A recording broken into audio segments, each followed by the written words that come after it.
Assalamualaikum warahmatullahi wabarakatuh. Di kalangan tasawuf mungkin sudah tidak asing lagi dengan nama Hasan Al-Basri, seorang ulama zuhud dan sufi ternama dari kalangan tabi'in. Ada kisah menarik yang mana ketika Hasan Al-Basri remaja, sebelum menjadi alim lagi wali yang zuhud, adalah ia seorang yang tampan dan senantiasa memakai pakaian yang mahal. Ia sering kesana sini di dalam kota seperti anak-anak muda yang lain bermondar-mandir tanpa tujuan hidup yang teguh. Suatu hari ketika berjalan-jalan di tengah kota Basrah, dia bertemu seorang wanita cantik dengan sepasang mata yang sangat menarik. Seketika itu timbullah rasa gairahnya sehingga tanpa sadar kakinya terus mengikuti wanita cantik itu. Wanita itu sadar ada orang yang mengikutinya. Lalu ia menoleh kepada Hasan Al-Basri. "Tuan terus mengikuti saya. Apakah Tuan tidak malu?" Hasan Al-Basri pun menoleh ke kiri dan ke kanan dan mendapati tiada siapapun di situ. "Hendak malu kepada siapa? Bukankah tak ada orang yang melihat?" kata Hasan Al-Basri. "Sekalipun pada Allah yang maha mengetahui khianatnya mata dan apa yang tersembunyi di balik dada," kata wanita itu. Hasan Al-Basri tertegun mendengarnya, namun karena tak mampu melawan nafsunya, dia tetap mengikuti wanita itu. "Mengapa Tuan masih mengikuti saya?" "Saya tertarik dengan dua matamu yang cantik," kata Hasan Al-Basri. "Baik, Tuan tunggulah di sini. Biarlah saya pulang dahulu dan akan saya hantarkan apa yang Tuan mau," kata wanita itu. Hasan Al-Basri pun menunggu dengan rasa berdebar-debar. Tidak lama kemudian, dari dalam rumah keluarlah seorang pembantu wanita tadi dengan mengeluarkan suatu kotak berbalut sapu tangan.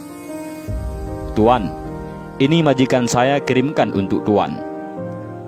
Dengan rasa amat gembira, Hasan Al-Basri pun membuka kotak itu. Alangkah terkejutnya apabila dia dapati dua biji mata yang berlumuran darah.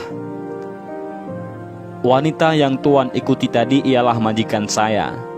Ia berpesan, dia tidak mau memiliki mata yang membawa fitnah atas orang lelaki. Dia mengirim mata ini agar Tuan boleh menikmati dan terbebas dari godaan itu. Ambillah Tuan." Menggigil tubuh Hasan Al-Basri dengan peristiwa menyayat hati ini. Ia pun pulang dan semalaman dia menangis bertaubat kepada Allah. Keesokan harinya, Hasan Al-Basri pun pergi ke rumah wanita itu lagi untuk meminta maaf. Namun, menurut tetangga yang berdekatan, wanita itu telah meninggal karena terlalu sedih akan dosanya. Bergetar hebat hati Hasan Al-Basri mendengarnya. Rasanya bagaikan hendak tumbang. Selama 3 hari menangislah dia di rumahnya.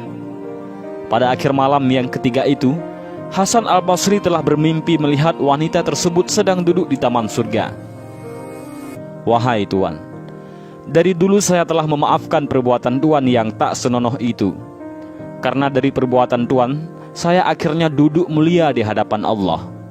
Kalau benar engkau memaafkan saya, berilah saya nasihat agar saya menjadi orang yang soleh," jawab Hasan Al-Basri. "Bertobatlah waktu Tuan sendirian atau ketika banyak orang. Ingat Allah dan berzikir serta beristighfarlah dengan sungguh-sungguh pagi dan petang." Hasan Al-Basri pun kemudian mengamalkan nasihat tersebut. Beliau akhirnya dikenali sebagai wali yang zuhud, taat, dan termasyhur karena memiliki budi pekerti yang mulia. Dan begitulah sejarah menorehkan kehebatan wanita yang beriman. Begitu takut menampakkan kecantikan dirinya kepada lelaki yang bukan muhrim yang mampu mengundang 1000 fitnah. Lebih-lebih lagi pada zaman yang penuh kerusakan ini. Dan benarlah ayat Allah, "Tundukkanlah pandanganmu terhadap yang bukan muhrim, karena sering berlaku panahan setan di mata." Dan inilah sedikit kisah tentang Hasan Al-Basri dan wanita yang menjaga auratnya. Mudah-mudahan dengan kisah singkat ini bermanfaat. Wallahu a'lam bishawab. Assalamualaikum warahmatullahi wabarakatuh.